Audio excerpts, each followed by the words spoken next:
Assalamualaikum warahmatullahi wabarakatuh. Oke, teman-teman, di kesempatan kali ini kita akan belajar bagaimana caranya melakukan uji hipotesis menggunakan uji Z untuk dua populasi.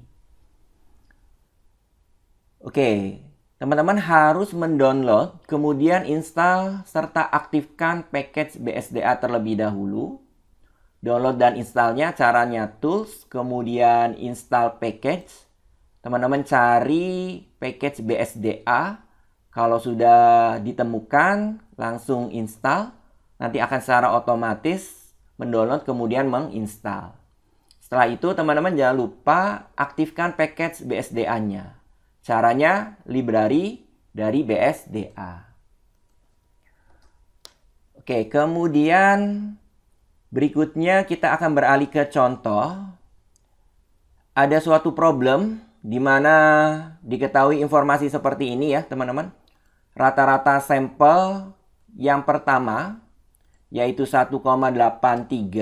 Kemudian rata-rata sampel yang kedua 1,74. Kemudian diketahui variansi populasi yang pertama 0,0124. Kemudian variansi populasi yang kedua 0,0172. Ukuran sampel yang pertama 100 dan ukuran sampel yang kedua 130.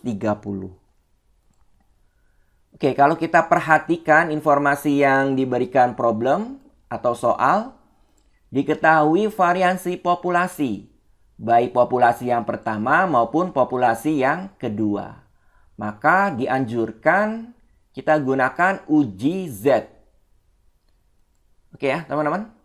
Kita gunakan fungsi Z sum.test ya.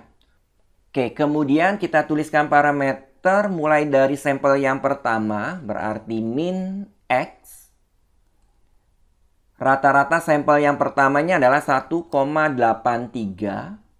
Kemudian sigma dari X, dari populasi yang pertama. Nah, teman-teman perhatikan yang diketahui soal itu bukan simpangan baku, melainkan varian atau variansi. Sedangkan yang diperlukan adalah sigma. Maka di sini perlu kita akarkan terlebih dahulu atau kita pangkatkan 0,5.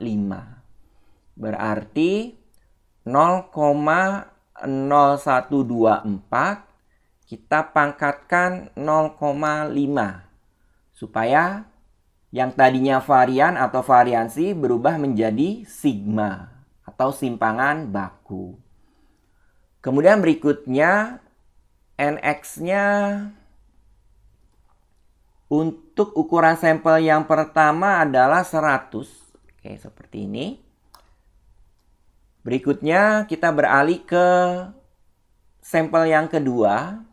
Berarti min dari Y nilainya adalah 1,74. 1,74. Kemudian sigma Y. Ini pun sama karena yang diketahui adalah varian atau variansi. Maka kita perlu memangkatkan 0,5 ya. Berarti 0,0172 kita pangkatkan 0,5. Kemudian berikutnya ukuran sampel yang kedua adalah 130. Berikutnya alternatif ya yang disesuaikan dengan bentuk hipotesisnya. Karena bentuk hipotesisnya dua pihak, maka kita tuliskan two side. Oke, kemudian MU-nya kita anggap 0 ya, teman-teman. Kemudian yang terakhir, confidence levelnya. Alfanya misalkan yang kita gunakan adalah 5%, maka confidence levelnya adalah 0,95. Oke, kalau sudah seperti ini, kita jalankan. Diperoleh nilai p-value-nya adalah 1,892 E pangkat negatif 8. Nah, ini jelas jauh lebih kecil daripada nilai alfanya, yaitu 0,05. Maka kesimpulan yang dapat kita ambil dari proses perhitungan ini adalah H0 ditolak, H1 yang diterima. Berarti selisih dua populasi tersebut tidak sama dengan 0. Oke ya teman-teman, mudah-mudahan cukup jelas. Untuk lebih memahami, kita akan coba kasus yang sama, namun bentuk hipotesisnya kita ubah. Satu pihak kanan. Oke, kita gunakan fungsi yang sama, karena kasusnya masih sama ya teman-teman. Diketahui variansi populasi. Oke, karena ini satu pihak kanan, kita harus mengubah alternatifnya. Kanan berarti lebih besar, kita tuliskan greater. Nah, seperti ini. Kalau sudah kita jalankan. Oke, diperoleh nilai p-value-nya adalah 9,459 E pangkat min 9. Ini jauh lebih kecil daripada alfanya, yaitu 0,05.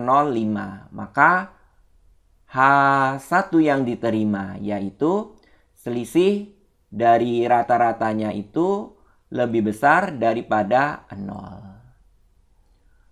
Oke, ketika teman-teman ingin melakukan pengujian di mana bentuk hipotesisnya adalah kiri, teman-teman cukup mengubah alternatifnya menjadi less ya.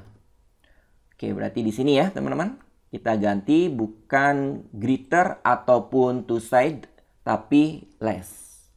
Oke, kalau sudah kita jalankan. Ternyata di sini diperoleh nilai p-value-nya adalah 1. Maka kesimpulannya yang diterima adalah H0. Oke ya, seperti itu ya teman-teman. Cara melakukan pengujian hipotesis dua populasi dengan menggunakan uji Z dibantu dengan RStudio. Mudah-mudahan mudah untuk dipahami serta bermanfaat. Saya akhiri. Wassalamualaikum warahmatullahi wabarakatuh.